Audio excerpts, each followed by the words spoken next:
So this is how I make my rib for the galley lid. Got my piece that I've already cut out that I'm pretty happy with. When I get closer, get them all done, I'll clamp them all together and run a sander over them. Get you a sharp pencil. The reason I say that, if you get a big pencil like this that's kind of dull, you need to cut that lid flat so you can get up against here like this. What you don't want is a big, that makes like nearly a 1/16 of an inch difference. So draw it out.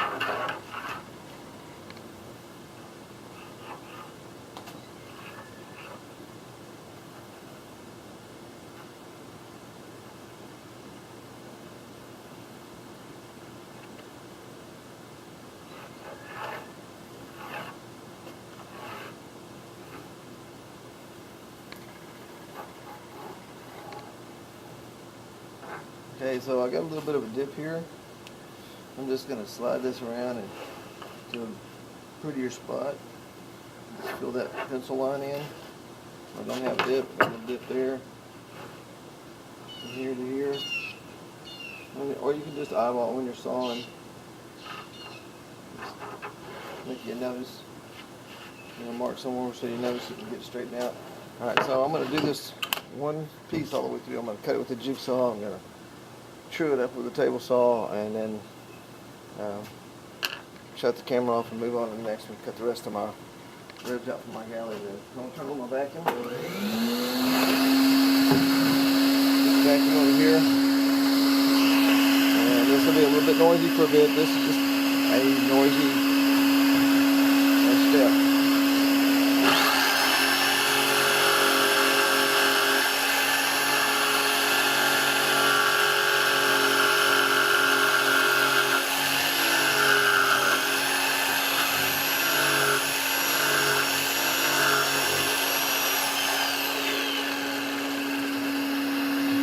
So what I'm doing is I'm nibbling out a little spot so that I can turn my saw blade around like this. The first thing I'm going to do is I'm going to cut this part off here and then come back and cut that part off.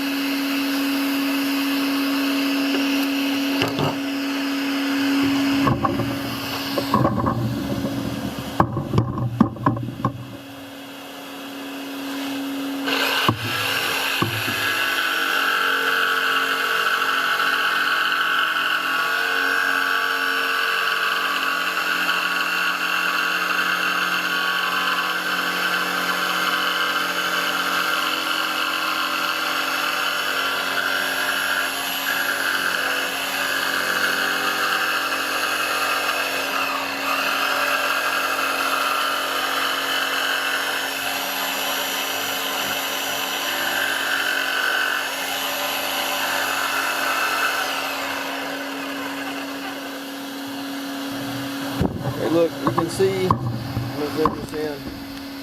You'll see the wave I'm cutting right just as close on the pencil line as possible, and just a little bit to the outside of it. So if I make a mistake, I got room to back up, and I'll chew the rest of it up on the table saw. Or if you have a belt sander, that would work really good too.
you have a jigsaw like this, you can see right here, you can lift this up, and what it does, it makes it a little bit more aggressive cut. I put mine all the way down to 0. It's a little slower that way, but you don't get out of control and you have a little bit straighter cut.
When you're sawing, just only give it enough material.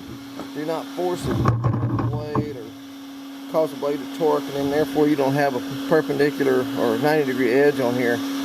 So don't force it, just give it just enough pressure to get through the job.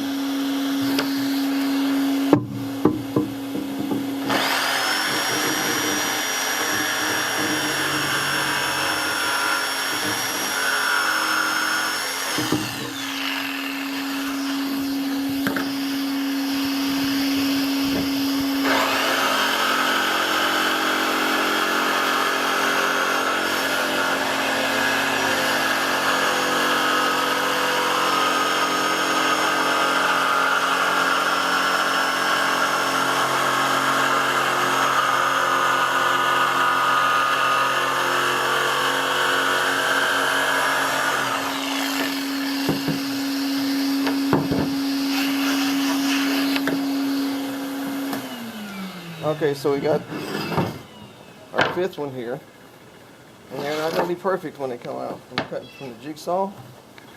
And what you're going to do is get this on here and line it up as best as possible to see what the best advantage for you.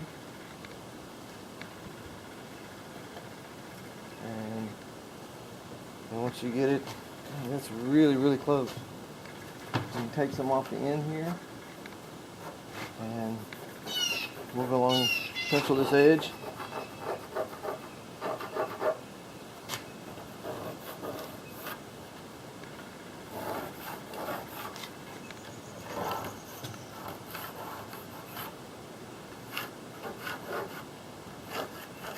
It's so close.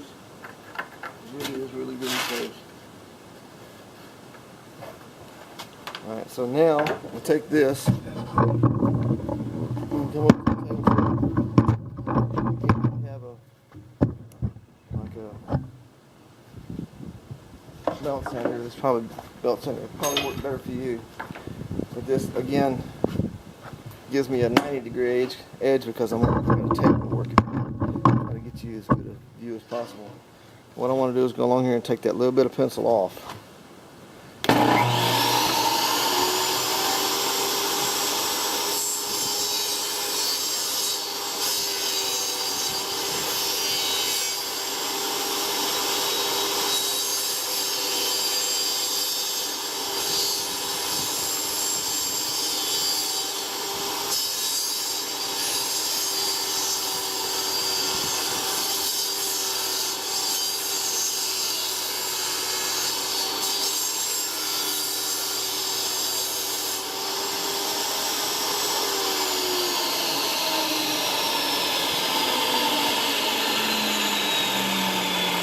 Okay, so when you're doing this,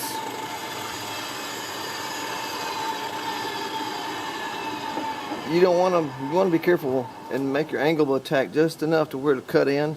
If you go at it like this, next thing you know, you got a big old gash in here, and I guess you could fill it back with Bondo, but it's best if you don't have to go back and make too many repairs. You're just spinning your wheels, and the fun part is when you get to nail it all together or screw it all together. And if you have to spend time Bondo and fiberglass, and to me that's not really fun. That's just part of a necessary evil to get it done. So make your angle of attack just gently until it starts taking some. And you might have to start. You saw me a couple of times kind of start back over again. I have a little pencil there, a little pencil along here. Let's get this knocked out.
Alright, on the inside of the curve, you can't go very far with this. You can get a little bit of it, but not too much because of the curve. You can see what I'm talking about here. But if you're careful, you can get some of it to get a good start. Now let's go over here and see how it matches up with the original. Anytime you do this, use the first one that you cut out that you're pleased with. So don't use the second one when you do another one. Don't use the third one. You use the same one for pattern every single time. Look at that. That is, I mean, it's not engineer. Damn, for backyard, that's awesome. You just don't, I don't think I can get it much better. It's really slick. All I have to do is trim the end of it now. Make sure this end matches up. But I will be trimming them again once I get my hurricane hatch. There it is. And that's how I cut the ribs for my galley lid. Thanks for watching.